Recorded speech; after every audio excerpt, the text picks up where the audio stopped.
right, welcome to another episode of Men and Marriage. This is episode number 3, the first episode. My name is Lamar Dixon. I am the host. And today with us, we have our guest, Mr. Antwaine Moye. Mr. Antwaine is a 5-year veteran in the marriage game, and he is also a supply diversity professional for over 6 years. Welcome, Mr. Antwaine. I'm glad to be here. Good to be here. Glad to have you. We've talked before the podcast actually started, and we've been trying to get together for a little bit, and I'm glad that we actually had the time to sit down. Oh, yeah. I'm looking forward to this conversation. Good. So why don't you tell the people a little bit more about yourself? I gave a high-level overview, and I would like for you to just tell everybody who you are and what you do. Well, I consider myself a thought leader, conceptual architect. I am a law school graduate. Been in the supplier diversity world for about 6 years. I'm also a licensed minister of about 10 years. So at the core of kind of what I do is advocate and help people build dreams and bring them into reality. That's kind of the bridge building part of what I do every day. So my life is largely centered around relationships, and so that's a little bit about me, just in a nutshell, kind of what describes my everyday life and who I am, and kind of my personal bent, if you will. Good. No, hoping everything is going well with you and your life, and everything is being prosperous, and you're touching lives, as you mentioned. You're a minister. Yeah, man. It is. It's every day is a journey, man. Yeah, every day is a journey. Legit. Yeah, absolutely. So a little format about this podcast. So this is Men in Marriage. So this podcast is basically a speaking place for men who are married, not to bash our marriages or anything like that, but this is just a platform to actually just help married men talk about things that we're going through during marriage, and then also continue to uplift, and iron sharpens iron. So this is a safe space for us to have a conversation about marriage, to make sure that we're lifting each other up while we're going through this thing called marriage. One thing that I always tell people is that when I first got married, when I first got engaged, is that people was like, "Hey man, are you sure? Marriage is hard work." But they never told you what the hard work was. So that's the platform that this is to talk through those hard working times and days and deals, and how to get over those things. And everybody has a different opinion. Everybody goes through different struggles. But this is a location and a place for us to have this conversation. So hopefully we can help someone else who may be thinking about marriage, going through marriage, or thinking about divorce or separation or anything like that. So we can make sure that we can piggyback off of each other. I love it.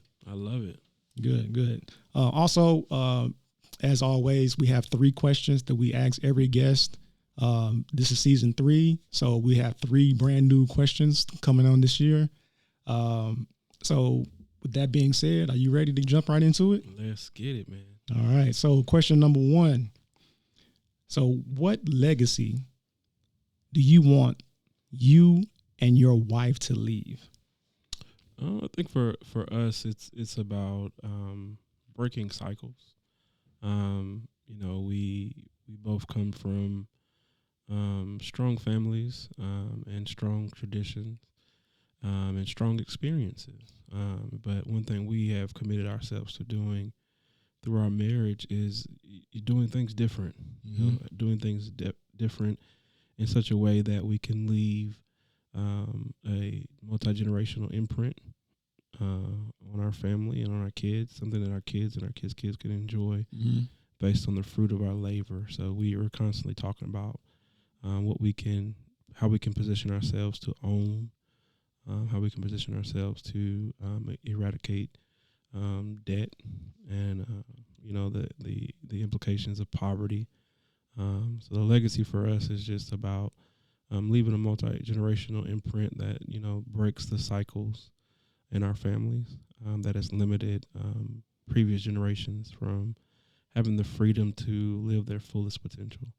My wife comes from a rich legacy, and we are very inspired by her grandfather, Henry C. Maxwell, who is a school named after him, but he was instrumental in integrating the schools in Nashville, and was was a landowner and kind of a pillar in the community. And one thing that we glean from him is how his legacy is still feeding and impacting our family. So we kind of are motivated to kind of make sure that we build that level of significance for ourselves and for our families. Now, I think that what you touched on is about the legacy that your grandfather has left the family already, and in so many cases that's not present in a lot of different families. So I know that back in, I would say, generations ago, when we had slavery, and then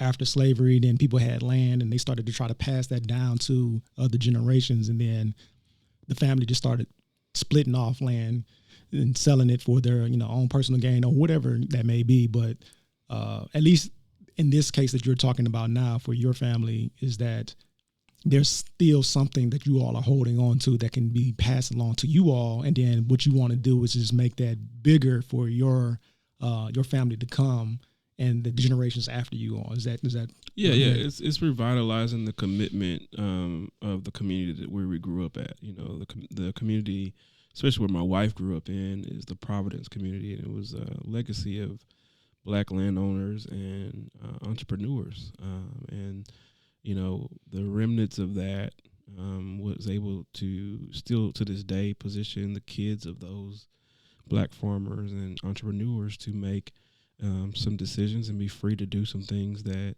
other Black families are not able to do. On my side of the house, I come from sharecroppers in Texas, so we were transplants here in Nashville, and so on my side, it is about creating that legacy and kind of unearthing kind of the remnants of the lessons learned of the previous generation, and so I absolutely that absolutely motivates us, because that is, unfortunately, we see kind of a disparity in our generation. Oh, absolutely. As it relates to kind of that commitment to building multi-generational footprints. We struggle with delayed gratification. You know what I mean? We got to have it now. Absolutely. You know what I mean?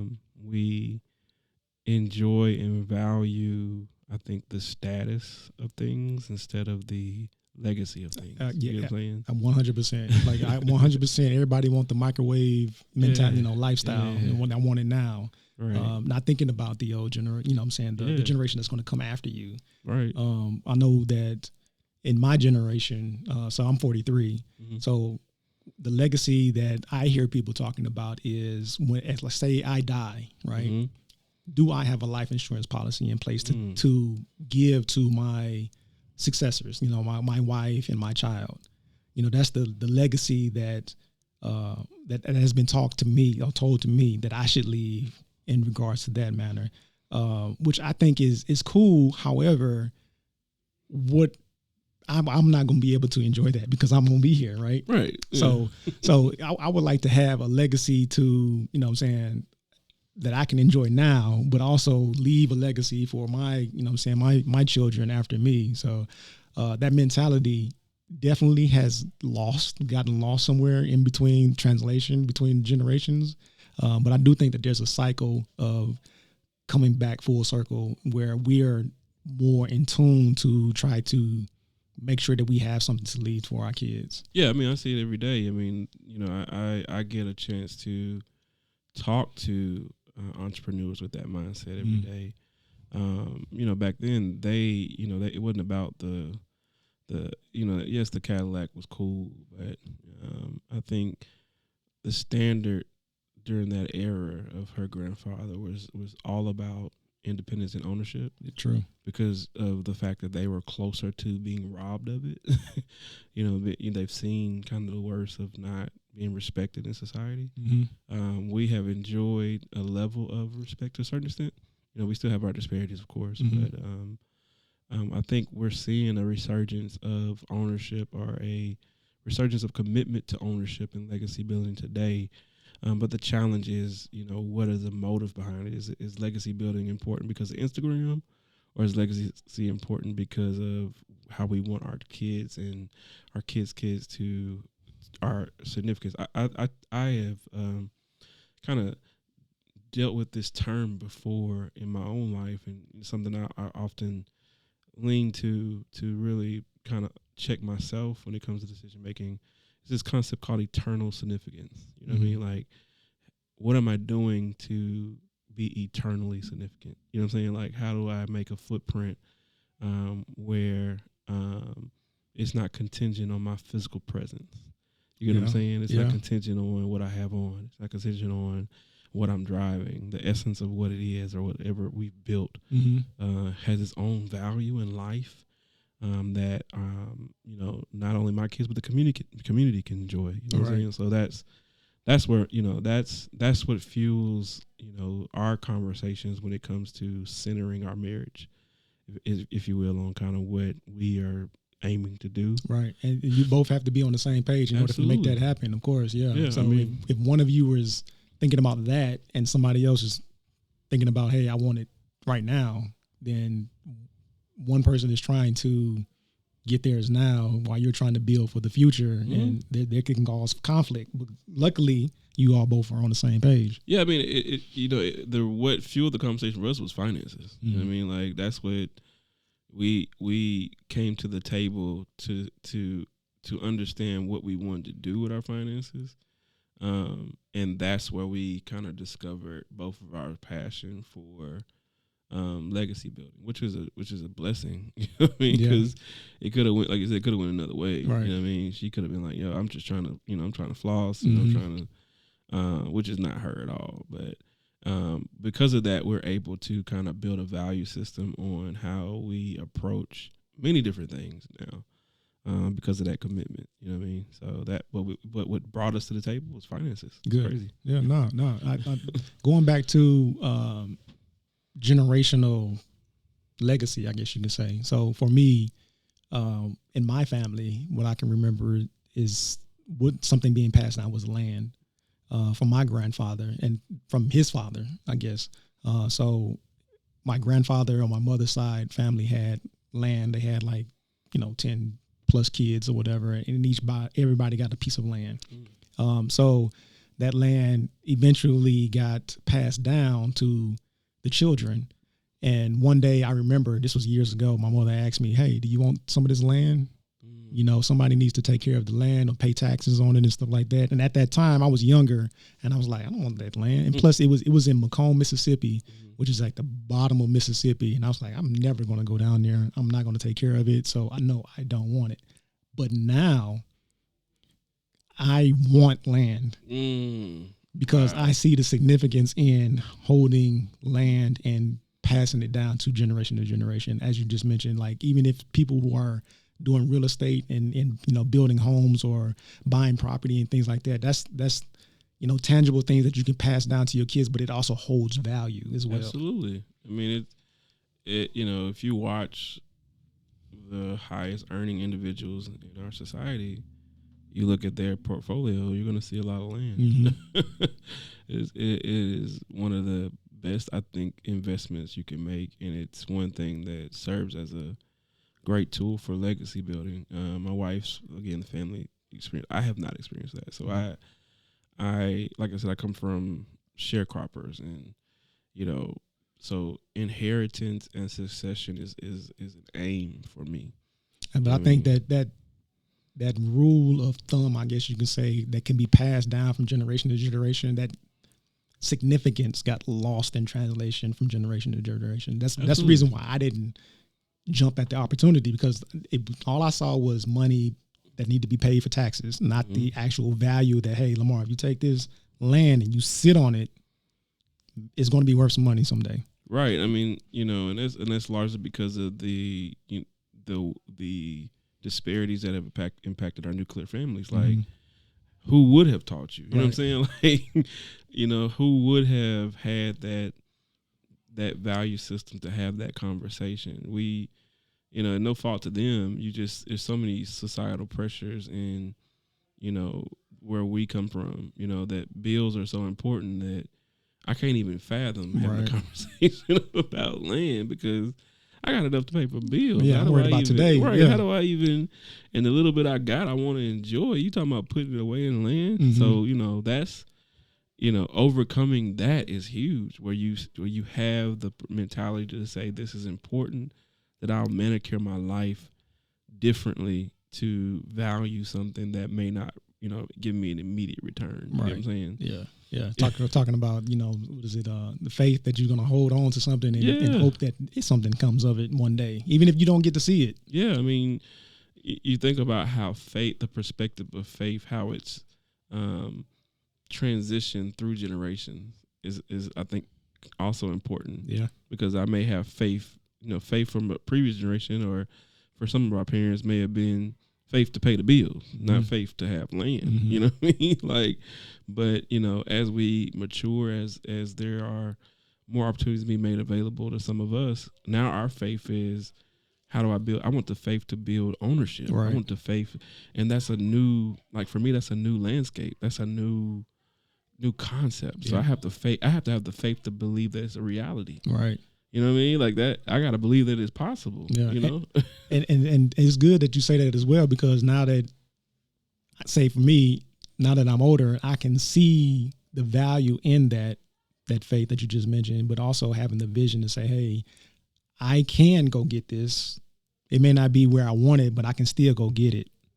So that's another part of faith that I think that you was just mentioning. And correct me if I'm wrong, but that's the way that I interpreted it. Oh yeah, absolutely. I mean, that's where me and my wife are. It's like we have the courage to sit with an investor. Mm-hmm. You know what I mean? Like that's a huge step for us. Like the courage to sit with a real estate agent, the courage to look at our account and say, we can do this. Right. I joke with my wife all the time. We've been together for a very long time. I met her when I was like 14, you know what I mean? 14, 15. So all the high spots in life, like the high moments, I've probably been there. And so one of the high moments was her getting her first car. And so where we come from, a new car, that ain't, that's a big step. Right. So she took the step of not waiting on her parents' permission and going to get her car when she could and had her own job without them knowing. So like that was a huge step. Right. And so like she had to have the faith. And I just remember the experience of her having the faith just to be in the dealership, not even that having the car yet, but just having the faith to say, I can do this on my own. And that's where we are when it comes to legacy building. Mm-hmm. It's just overcoming the fear of anxiety that minimizes our capacity to do it. Right. So I'm glad that you all have the mental capacity and the wisdom to even think about, leaving a legacy. I know that legacy or generational legacy is not thought about, in the mainstream, I would say, but I think it's more and more thought of now than it has been in the past. So I congratulate you and your wife for even thinking about leaving a legacy. The reason why I brought that up, the question this year is because that's something that me and my wife has actually been talking about, is what do we want to leave to our children, our children's children. So one of the things that I was also thinking about, maybe not land, but something. I have no idea what it is yet, but it's going to be something. And hopefully, no, I don't hope. I know we will get to that point to where we will have something to leave for our children, not just life insurance money, but something actual that they will be able to enjoy. Yeah, and even so, in the legacy part, it's not even just about when we die. It's, right. I don't want my kids to be distracted with our financial troubles. Mm-hmm. Like I don't want them to have to come home from school, or leave a school or an opportunity because mom and dad couldn't afford it. Right. Like I don't want their potential to be limited because of a mistake. Right. You know what I mean? Exactly. You know what I'm saying? So that's honestly like what's fueling us a lot is whatever my kids or whatever opportunity I feel is best for my kids, I don't want it to be filtered through, a limitation. Right. And some of that, some of it, life is life. But we can now be as proactive as possible to position ourselves to where they're in the best environment to be the best. Absolutely. Best selves, you know what I'm saying? So that's the other side of the legacy part too. So. Yeah. I think that we only know what we don't know. Exactly. Right. So good that we know these things so that we can actually pass these things down to our children. So a lot of the legacy actually is knowledge. Oh, a big part of it is. Yeah. I'm dealing with that now. I mean, that's a part of overcome the fear of not thinking it's possible often leads to kind of a procrastination and a stagnation to learn. Mm-hmm. You know what I'm saying? Like, I have to overcome the fear that it's, that it's not possible in order to build enough courage to say, I have the capacity to do it, and I have the capacity to learn how to do it well. So I'll go out and go read. Absolutely. You know what I'm saying? Yeah, if at I least don't, start somewhere. Exactly. If I don't think it's possible, then I won't go read. Yeah, you know what I mean? absolutely. I won't give it. I won't manicure my schedule around it Mm-hmm. if I never get over the fear of my own capacity. Exactly. You feel what I'm saying? Yep. So, Yep. So I'm glad that you and your wife actually have come to that realization to want to do and be better than maybe even past generations that's come before you. Same here, and hopefully that's something that we'll be able to pass down to our kids. And then who knows, 6-7 years generations down past the road, we be in heaven somewhere. But our generational legacy is outsurpassed us, of course. Yeah, that's the goal. That's the dream, man. Mm-hmm. Oh. So, anything else you want to elaborate on the first question, or you ready? It's a process. I'm saying that because it's still aspirational for us. Mm-hmm. Like, so, there are some very real steps that we still need to make. So when I talk about the fear of capacity and the fear of knowing it's possible, I'm living in it. You know what I mean? Like, but it's attainable. Yeah, exactly. That's the part that we have to reassure ourselves when we're taking the steps to come up with a budget that makes sense and that would position us to do it. Is we can do it now, so let's go do it. But that also, you have gotten wisdom to go, like you just mentioned, talk to those financial planners. Yeah. Or talk to these people to have those conversations, so you can put yourself in position to, whenever that you are ready to make that step, you're there. Right, and that's where we are. We're doing an internal assessment of what we have, and we're inwardly looking at our habits and things like that, so that when we do go sit with the professionals, because I think at one point we did jump the gun. We went to the professionals too soon. We hadn't went through the process of assessing our own situation, so we weren't ready to go to those resources yet. But that was a learning opportunity, right? Was. So now you know what to tell the next person. Yeah, what to do, which I think is still good, because I guess in our culture, I would say that we hold on to our finances. I guess you say we don't want nobody to know how much we got. Yeah, we're scared to go talk to somebody else because we think that they're going to take what we got. Right. So to talk to a financial planner or whoever else that you wanted to know, that you all are talking to, is a great step. Absolutely, great step. Yeah. So that was question number 1. So we're going to move right along into question number 2. So question number 2 is, what have you learned about you since being married? How much time do you have? I mean, the first thing I learned, I think marriage is very sobering. You think you understand yourself and your commitment to team and then you get married, you realize, man, I could be very selfish. Man. Like, you didn't realize how selfish you was. Yeah, real talk. Like, and I had to learn about how selfish I can be when it comes to commitment to service, if that makes sense. Like, am I working just as hard to be intentional about the home as my wife is? Mm-hmm. And at first I fought it, like that.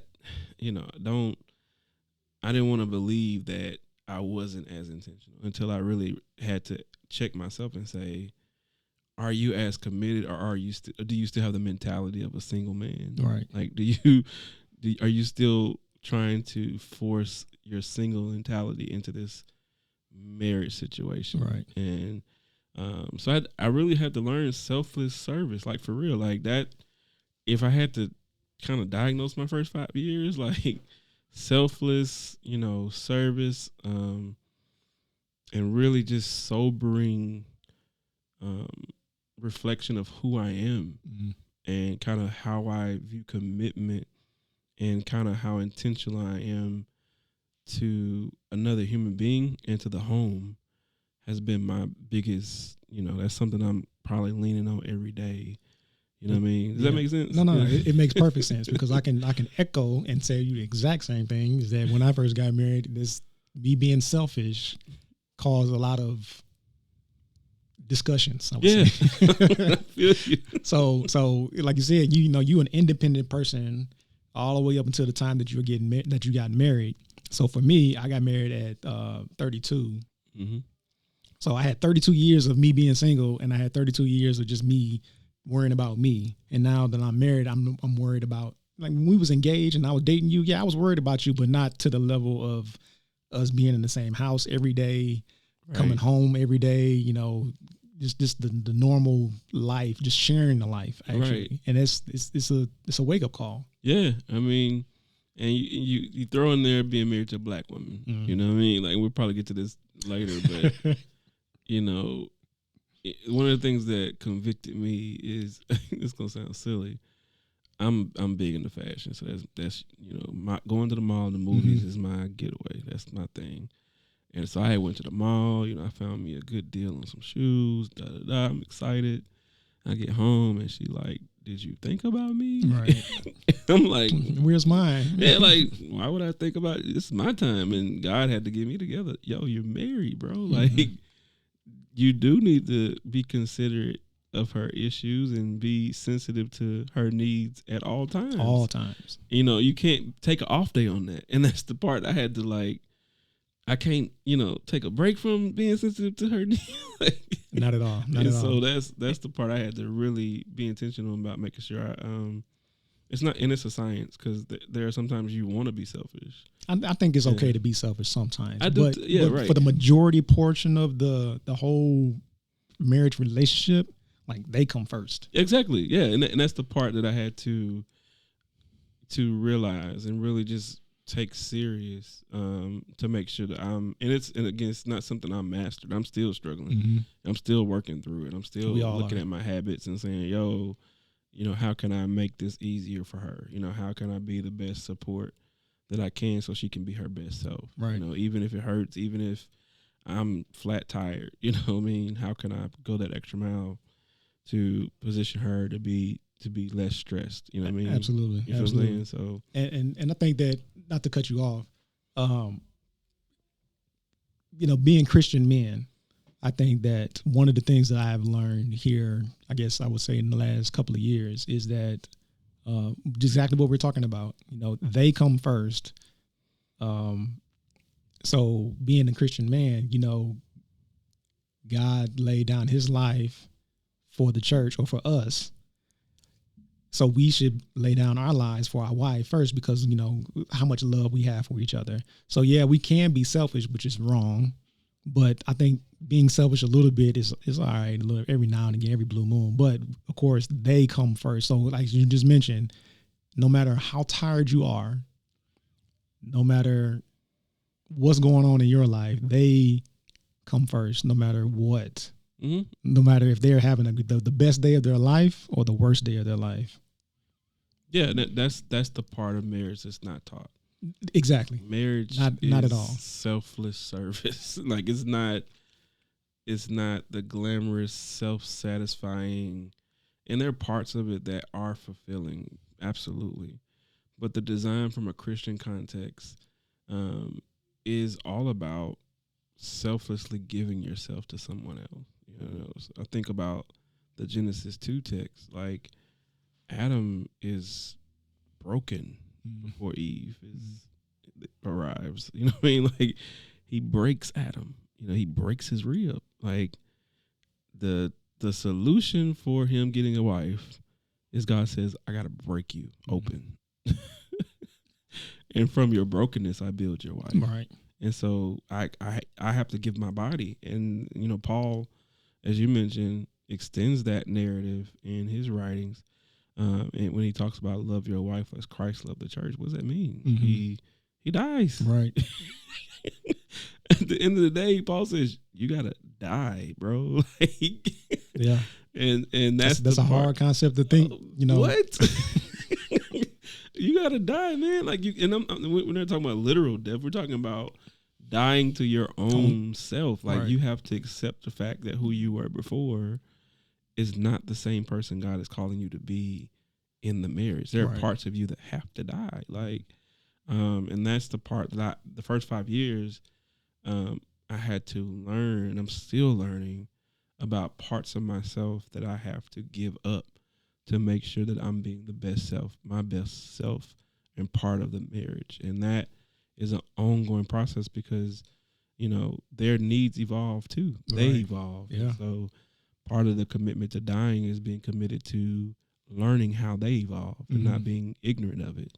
You know what I'm saying? It's constant communication to understand what their needs are and what their wants are, so that way you can be a better steward to them and maybe even be a mind reader and try to predict what they want. That part. And that's one of the most frustrating parts. It's like, you know, I don't know you. Like, you want me to read your mind, but it's really called to be proactive. Like, you know, what need can I anticipate?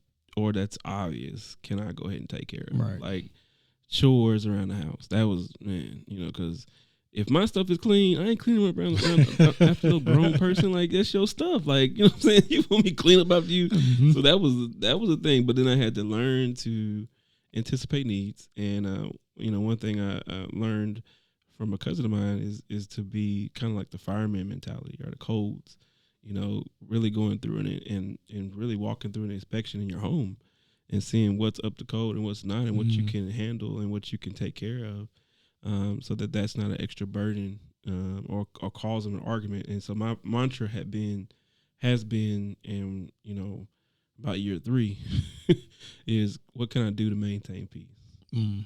Is me avoiding this problem or these dishes or this, you know, chaos or disorganization in the home and putting it off, is that going to cause an argument? You know what I mean? Or can I just knock it out and enjoy the peace of the fact that I did it and it's not going to be a problem later on? You know what I mean? So could you anticipate the need, which would knock off, you know, a to-do list, a checkbox or something from her side, thinking that you did, like, hey, I did this one thing, I'm Gucci.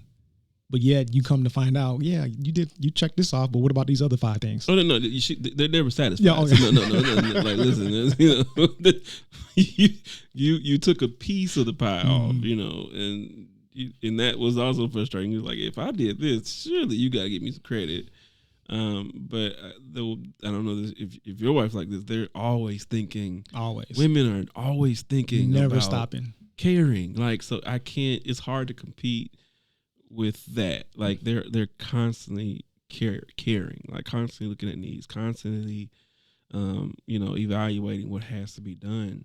And so I can't expect to keep up with her pace, but I can make my best effort and I can show some level of intentionality. So I think what I've gathered, and I'm still learning, is if there is some level of intentionality shown on my end, that tends to make the conversation easier for the other things that she may want or, you know, have talked through or need. But if there's no intentionality, I think that causes a lot of tension. If I don't show intentionality, and you know how we are, if we're apathetic, and we'll get to it, like, you know, then I think that causes tension.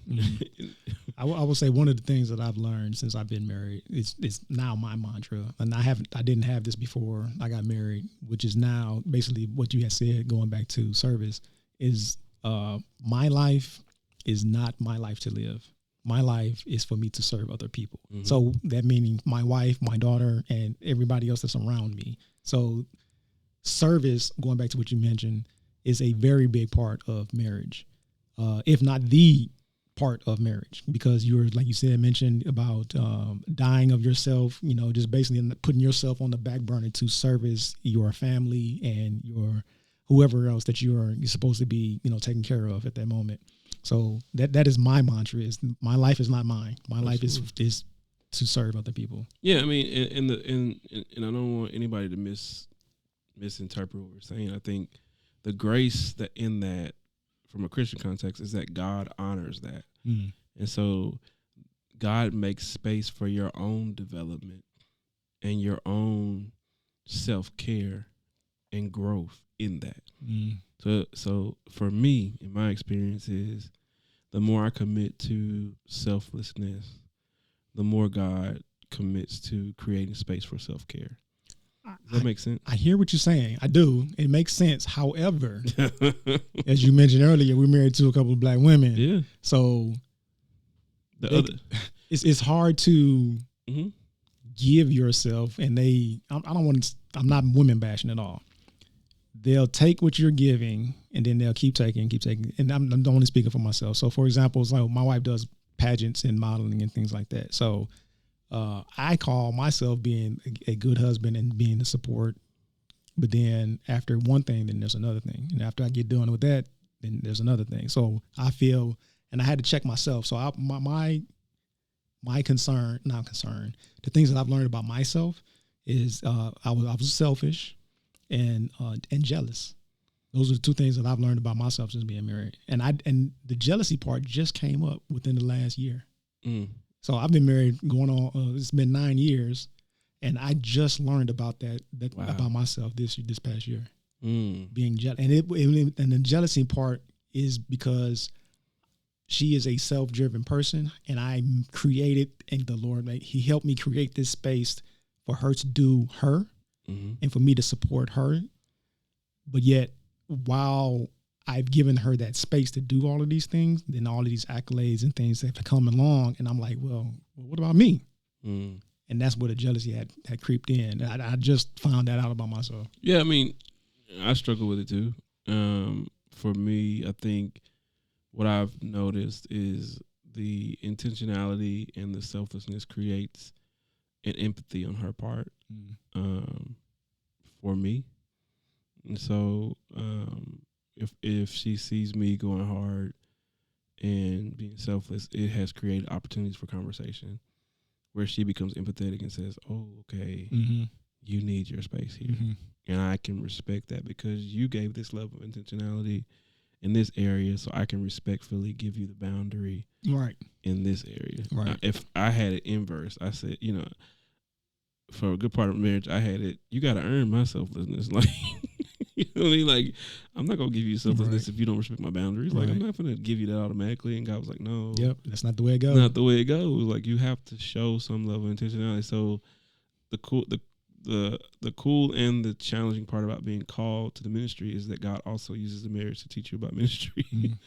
And so I had to learn a level of empathy and selfless service through the marriage as well. So there's a difference in my approach to ministry pre-marriage than it is post-marriage. Pre-marriage, I, kind of was more discerning and hesitant to automatically give in certain situations.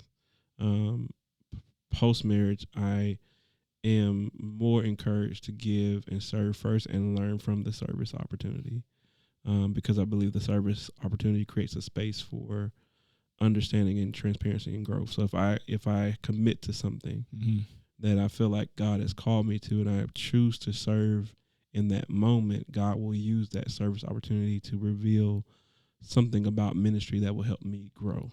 You know what I'm saying? That's good. Versus being hesitant and selfish, and that what I've been shown is that selfishness and that hesitancy can also cause you to miss opportunity. Oh, absolutely. And so that's, for me, the selfless service. And this has taken a lot for me to say, because it was many arguments, like many arguments. Like, it's not fair. Like, you know what I mean? Like, I'm not finna do all this for you and you still go sleep on me. Like, you know what I mean? Like, right. Yeah. I'm gonna go that hard and you finna go sleep. Like, what is this? Like, but I had to also learn that she's growing too. And so sometimes God uses your selfless service to develop her and to show her a new way of manhood and masculinity. Oh yeah. So that's also important. We're wired so differently that we are always learning about each other, which is great. But we all learn at different paces. Oh yeah. So we have to give each other the grace. Right. So where I may be here, anticipating your needs and doing everything that you want me to do, and you may be down here, or vice versa. And we just have to give each other grace until we elevate each other. I had something else that I was gonna mention while you were talking, and it just slipped my mind. Oh man. Yeah. Oh, I know what it was. So even though we're talking about these things in regards to marriage, I do also want to reiterate that there is a lot of joy in service. Oh yes, sir. So like I said, I made this space or created this space that God allowed me to create this space for my wife to do all of these different things, and she's getting all these different accolades, and she's excelling in life and things like that, and that gives me joy to see her succeed and do the things that she's doing. Man, one of the most beautiful feelings is to, for me, see part of your heart outside of your body excel like that. Like, that's a different joy that I hope every man gets to experience. Is being a part of the journey of, your wife becoming right all that she feels like she wants to be in that season of her life. Absolutely. That for me, that definitely changed me. Like, that definitely motivated me. It also, again, taught me service. Yeah. So, like, it gives you a why. Like, if I do this, she can be this. She can, overcome that anxiety. She can overcome that fear. She can overcome that generational curse. Right. If I can be selfless in this moment, right, she can evolve past where her mom or her grandmother was, to do something that was unexpected. You know what I mean? And that's absolutely been the same experience here, man. Like, watching her accomplish things has been, like I said, I've been with her since 14. There are things that she's accomplished now that she said she would never do. Right. So, and that's largely because I had to be the person in the relationship that said, it's possible. I want to do what I got to do. It is good that you also, that you support her in the way that you support her, because had you not had the wisdom that you had, it could have went left. Oh yeah. The things that you just mentioned, like she said that she couldn't do, she probably wouldn't have still not done had you not have made space for her to do those things. Absolutely. She told me in college she would never make an A in college. Told me she would never. She laughed at me. She graduated, I think, magna cum laude, and that was after long nights of having long conversations. Like, you got this. Right. Staying up late. Did I want to go to sleep? Absolutely. I'm tired.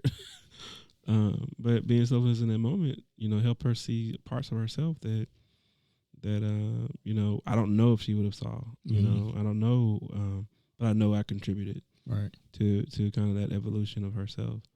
And that's again another way for me also taught ministry. So you get to understand the value of selfless service for helping people become their fullest self and realizing their fullest potential. You know what I mean? Giving up that time and sacrificing for someone else could lead to you being able to witness absolutely the birth of something beautiful. You know what I mean? Everything happens for a reason. Always, man. Yeah. So that was question number 2. Okay. I don't know if there's anything else that you wanted to bring up on that one. I think that the synopsis of that actually is in regards to what we learned about ourselves is that we're selfish. Yeah, I mean, and the reality is you can't do this. That's why pre-marriage counseling and personal evaluation and therapy is important, because I don't think you can do this without a intense reflection of yourself. Like going through a process of healing. You know what I mean? Like and I want to put a pin right there because you are actually segueing into question number 3. So question number 3 is, have you helped one another get over any trauma that you may have had in your lives? Oh yeah, absolutely. Generational curses. Like,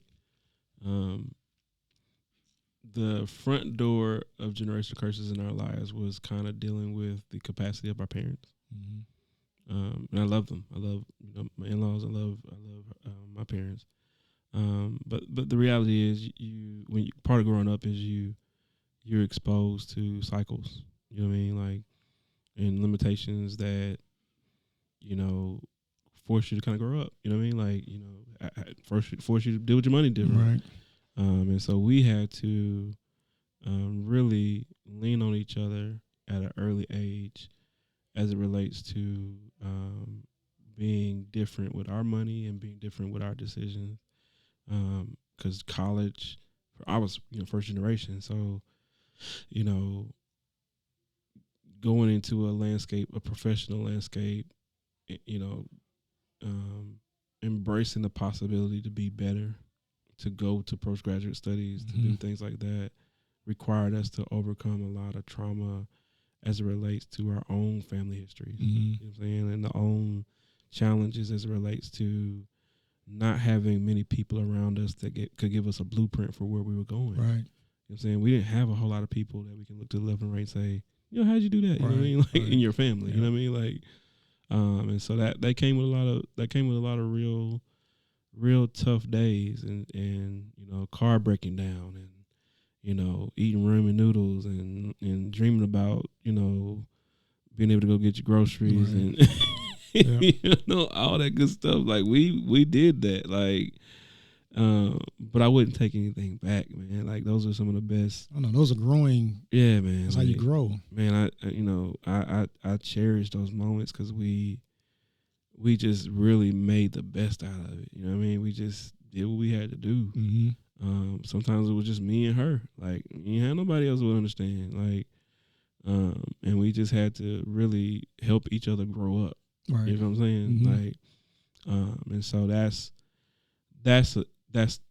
the best way I can explain. No, good. And everybody has a different, answer to the question. So for me, the thought process behind that question is came from, I can't remember what I was watching, but I was watching something, and it was basically a man and a woman who was married. However, they each had individual traumas in their lives, but they got married and the marriage was fine. However, they still held on to that baggage that they never told each other. So their marriage started to go downhill, and they couldn't understand why, but it was because of stuff that happened in their past that they never talked about. Yeah. I mean, for me, my trauma was really feeling okay to love myself, like to go get something for me, like the fear of overcome the fear that my money would be taken away, like like the fear of that trauma of something bad. It's just too good, like something's gonna happen. Like she really had to help me overcome that, like to say, you're okay, man, like you can go get it, man, like you're gonna be fine, you're good. And she kind of experienced that too, in a different way, like overcoming the fear that this is too good to be true. Right. You know what I mean? That, something gotta go wrong. Yeah. You know what I mean? Like, almost a self-sabotage. Yeah, like exactly. So, and that's because you go through so many cycles where that happens. Right. You're going good, and then emergency happens. Right. And you're like, man, like, and so we had to definitely confront that trauma. And I think our blending our families caused us to also have to confront that trauma. Oh, absolutely. You know what I'm saying? Because everybody don't want to talk about it. Yeah, everybody want to have a tough conversation. You know what I mean? But part of our journey was, if we're going to be together, there has to be a healthy respect for how we do things. Absolutely. You know and it has to start somewhere. Exactly. It has to start, or you're going to redo the cycle all over again. So the question wasn't necessarily to pick and pry into the lives of anyone, or for you to tell me exactly what that specific trauma was. And I'm glad the way that you framed it, because you didn't specifically say any one thing. Absolutely. And that's not the purpose of the question. It's more or less just to talk to married men and say, hey, if things are not going the way that you hope it to go in your relationship, this is another avenue that you can probably go down and have a conversation with and say, hey, is everything okay? Did we talk about everything previously in our, in marriage counseling, or if we were going to therapy, do I know everything? So that way nothing comes up in the present or the future that may stop or hinder the relationship from continuing to grow. Yeah, man, you got to be honest. You got to be, going back to, the reason I go back to Genesis 2 is because that's what Jesus references when they ask him about divorce. He just basically talks about the Genesis 2 narrative. And part of that is, you got to be able to be naked with your spouse. Like, you got to be able to be honest and be safe in that. You know, even in their disobedience, they were naked and unashamed, but they were naked and unashamed together. You know what I'm saying? Like, there's got to be some level of safety as it relates to you being able to be your honest self, and she has to be able to handle your trauma. Like, I think the litmus test for me with my wife is she could handle the trauma. Like, it wasn't a surprise to her. Right. There was a commonality there. And I think for those that may be listening, that may be considering marriage, that may be the litmus test. Like, you know, can she handle your trauma? Right. You know, if she can't handle your trauma, it's going to be tough to kind of come into covenant relationship, because part of the covenant relationship that's important is a level of transparency that leads to kind of healing and growth. You know what I mean? So is it all about, like, can she handle it, or he, goes both ways, honestly. Yeah. So is it, could they handle it, or could they learn to handle it? Like, Both. For example, for me, there was something that I had brought up early in our marriage that I was dealing with, and she acted the entire, like, the opposite that I thought that she would have reacted, and it made me pull back because you didn't give me the reaction that I thought you was going to give, which was me showing my vulnerability, and then you, like, just squawked at it, and I was like, oh, never again. Yeah, I mean, the reality is it may take time. Here's the thing that I look for in my wife. Do you have a heart to work with me on it? Like, are you gonna give up on me? Like, if you're gonna give up on me, then I can't handle that. I can't handle being close to somebody like that. Right. Like, I can't trust you at that level. Exactly. If you're gonna give up on me. Like, but if you're open to learning, I can. If you can communicate to me that you are open to growing with me, now you may not understand in the moment. It may take you some time, but as long as I know that you're committed to learning and growing together, and we can talk through it, and you can adequately be a resource for me, then we good. Oh, absolutely. But if your heart and you honestly just, it becomes a distraction and a detriment, and you just are not completely open to healing, or you are not at a place where that is something that you can handle, or like you're not interested in evolving in that, then yeah, I mean, personally, I have to make a decision. Like, I don't know if it's safe for me to be here. Like, right. You know, it may be a red flag. Yeah, I think it is. Absolutely. You know, I can't be an imposter at home. That's too stressful, bro. Yeah, like, it's too stressful. We all got to do it in the world. Yeah, like I gotta go everywhere else and deal with representation. Like, I can't handle coming home and having to do the same thing. No, absolutely. I think that's another reason why it's so important to have these conversations earlier on in our dating, courting, whatever you want to call it, and even early in marriage, so that way we don't get years down the road and it comes up. Absolutely. Because it's going to cause a problem. Yeah, absolutely. I mean, and you, like I said, the reality is she got trauma too. Absolutely. So can you handle it? Right. You know what I'm saying? And sometimes I had to learn this with my wife too. Like, sometimes, you know, the pushback to handling your trauma is that she may not want you to see her trauma. You know what I'm saying? This is true too. Absolutely. You know? One thing that I was thinking about as you was mentioning that was that we are it's good that we can handle each other's trauma. However, for men, in most cases, whenever we're vulnerable to a woman, if we get that sense, like you just mentioned, that you're not for us, like we'll shut down, like, absolutely, forever. Like I mentioned, like I had shut down for my wife whenever I have it opened up to her. Of course, we worked through that, but for a lot of men, it's like the highway, like these deuces. Yeah, like we can't be together, like you just mentioned, which I think is hard, because maybe that's not the reason that I would go back and say that, you know, everything happens for a reason. God put you all together for a reason, and for you to just walk away because they treated you a certain way in that moment. Yeah, that's limiting. It's limiting. Yeah, you gotta give her the grace to process it. Like, everything I'm talking about took years. Like, it's not, this didn't happen. And there's still some trauma that I have to work with her and get her to really accept too, like about my family, about me, about things that I, you know, brought in. Like, so it's a process. The thing is, are you committed to walking together? There you go. Through it? Are you committed? Like, are you committed? Like, at the end of the day, your commitment can't be judged on one moment. No. Like that's and I know there are probably somebody listening like, but you don't understand the magnitude of the moment. But I get it. But if you really love them, if it's really a covenant lifelong relationship, there are going to be moments of disappointment, inevitable. Like, but what has to drive you past those moments is the understanding and you understand her heart and commitment.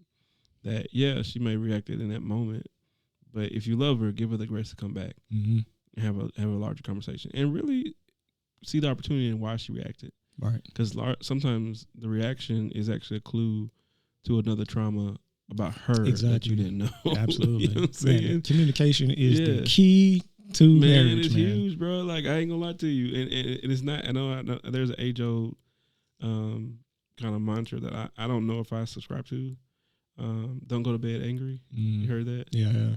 I don't know, man. I think sometimes it's okay to go to bed angry. Yeah, I think sometimes you have to give people space to process. Yeah, absolutely. I don't think sometimes it's 24 hours.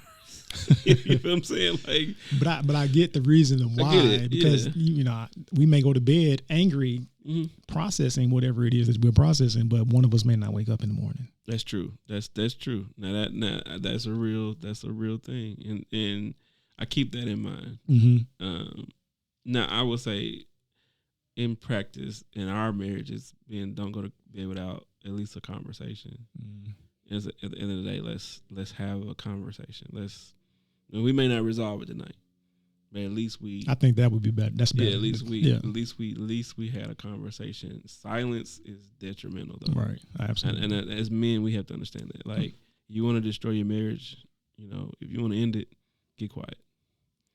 I'm just being honest with you. Yeah. Like, and I know, old heads probably tell you, you just hush. And there's some instances where you do have to be reserved, but you also have to understand that silence can be weaponized. You know what I mean? And that could be detrimental to the development of the relationship if you over weaponize. Yeah, absolutely. That silence. And in some instances, you do have to be quiet and listen. But in some situations, silence can be weaponized to a detrimental degree. If that makes sense. No, it does. So you can. There's times and places for everything. Yeah. So like you can be silent, but communicate while you're being silent. Exactly, that part. Don't just be silent and then walk away. Yeah, because what was that song? Exactly. Yeah. So I get what you're saying. Yeah. Absolutely. Yeah. So I think that anything else on trauma? No, I mean, again, it's a healing process. Marriage is a healing process. You're not gonna. It's not an overnight thing. Definitely not. Some things literally take years to be healed from. Man, decades. For real. Decades. And then sometimes God calls you to that process. Man, you know what I mean? It's hard. It's supposed to be. It's not supposed to be an easy thing, but the goal, like you said, going back to the first question, is to build a legacy that breaks cycles. And part of that is confronting trauma. That's good. You feel what I'm saying? That's good. Like, that we had to learn that early on. We got to deal with it head on if we're gonna be healthy. You know what I mean? Yeah. So that's a real one, actually. Yeah, I like that. It's a bar, huh? Yeah. Absolutely.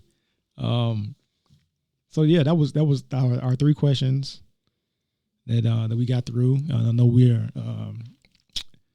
moving right along.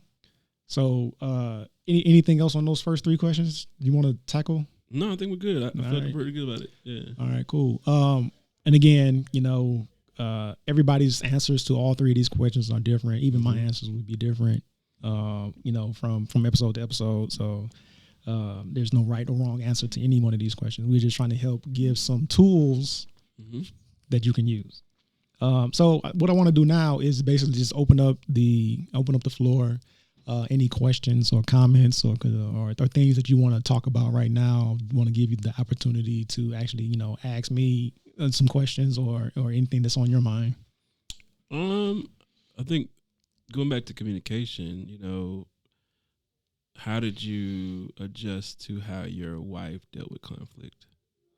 Oh, not anymore. In the very beginning, I would say that she shuts all the way down. Like, quiet, walk away, don't talk to me, don't do nothing. And that was a learning lesson for me to understand why she was doing that. Like we just talked about trauma.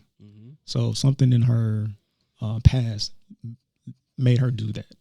So it was just me giving her grace and an opportunity to come back to me to have a conversation about why she shut down the way that she shut down. Wow. And then we have that dialogue and that conversation about the reason why she did what she did. And then it gives me an opportunity to say, okay, I hear what you're saying. This is what I think, blah, blah, blah, blah, blah. So did you have to overcome not trusting that she would come back? Like, you know what I mean? And say something? No. No. In the very beginning, when she just shut down, I was like, that was, that's rude. Of course, I'm thinking, I'm in my head now thinking like, forget you, I go off and do my thing. But it took time for me to understand and realize, because she would always come back and say, okay, this is the reason why.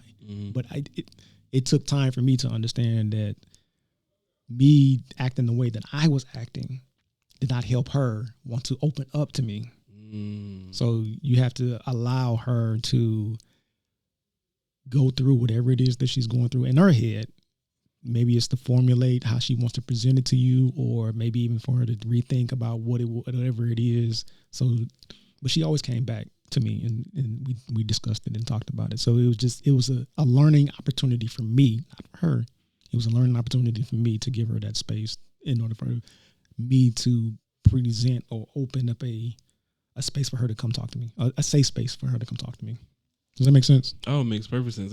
That's why I asked the question. I just needed to hear it outside of our marriage. Like I needed to hear some elements to make sure I wasn't crazy, but that's where I'm at. Yeah. If anything, at 5 years is just conflict management and everything you just talked about. Like, because my wife does the exact same thing. She shuts down and she runs. Like, she don't want to be around me. Like, so I'm learning to trust that process. Trust the process, man. Everything. Yeah. So just chill. It's gonna be okay.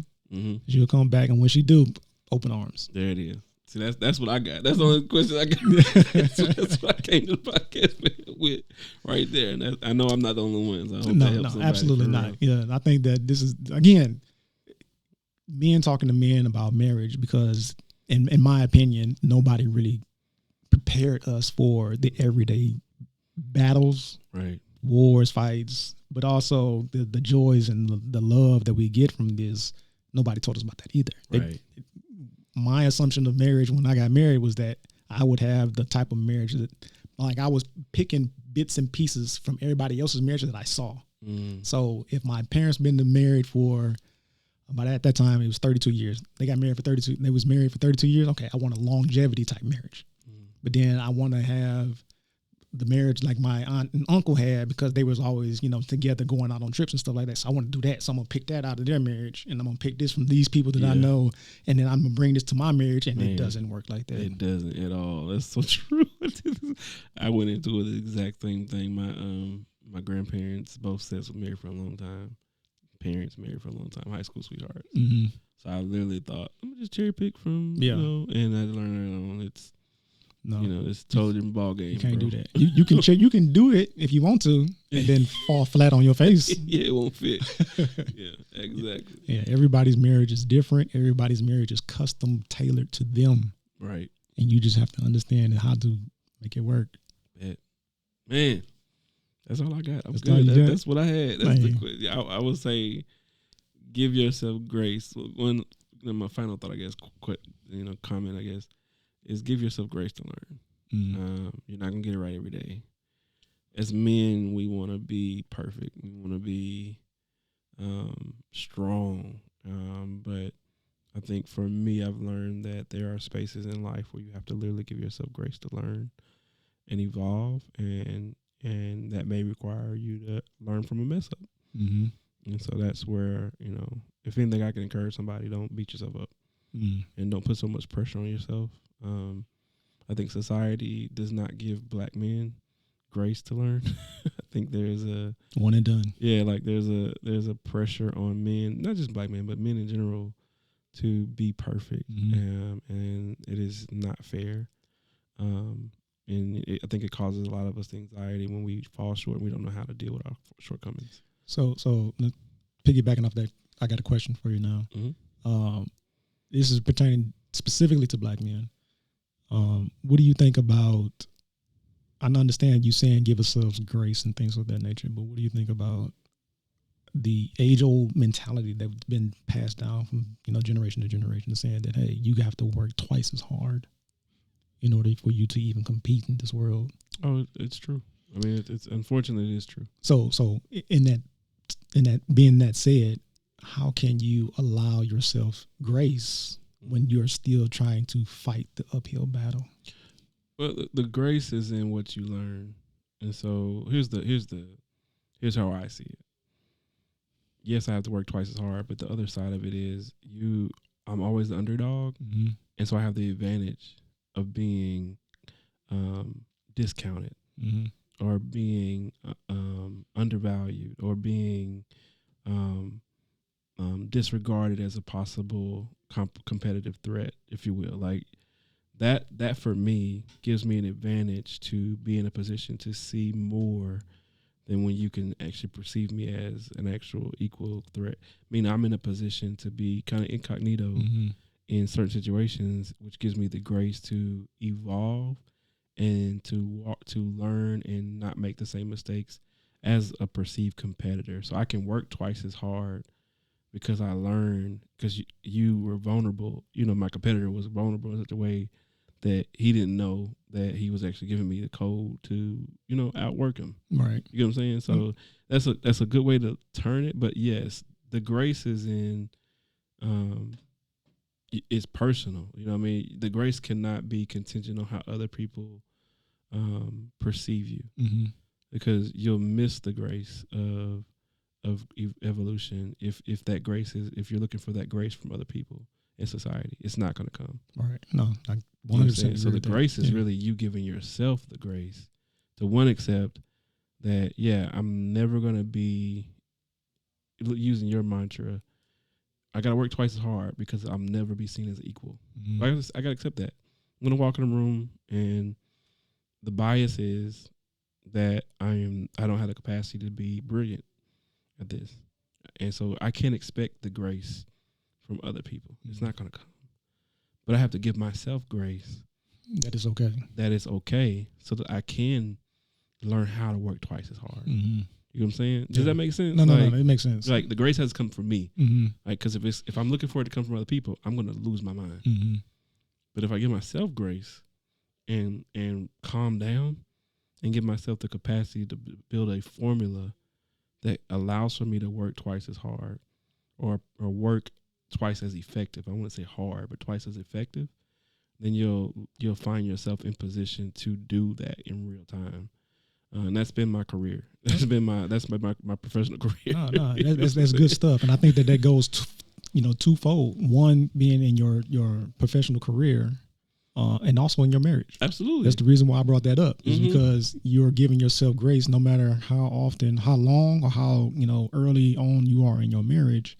You have to give yourself grace. Hey, I'm trying to do all of these things for my family, my wife, my children, and I'm killing myself. However, I have to give myself grace because I'm still learning. This is all brand new.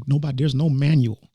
So I'm killing myself to try to make them happy, but know that this is a learning process. Yeah, like you're not doing everything wrong. No, and you have to also understand you're not going to get that grace from your wife sometimes.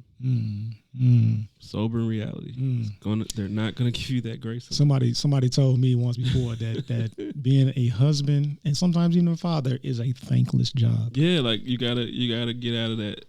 My mantra now is I'm gonna probably do something with this, but you gotta manicure your expectations. Like if my expectations are manicured to the right level of my knowledge or perceived knowledge of the person's capacity, then they can't disappoint me. Because I have manicured the expectation to who I know them to be. But how long did you realize that though? That was just last week. So because you make that mistake over and over again, you're like, okay, why do I keep getting disappointed in relationships? Why do I keep finding myself with anxiety? And because something didn't happen. Yeah. And God was like, well, what were your expectations? Like, did you manicure your expectation to what you learned about the person? Yeah. Like, if there's certain areas where she doesn't give you grace, don't expect it.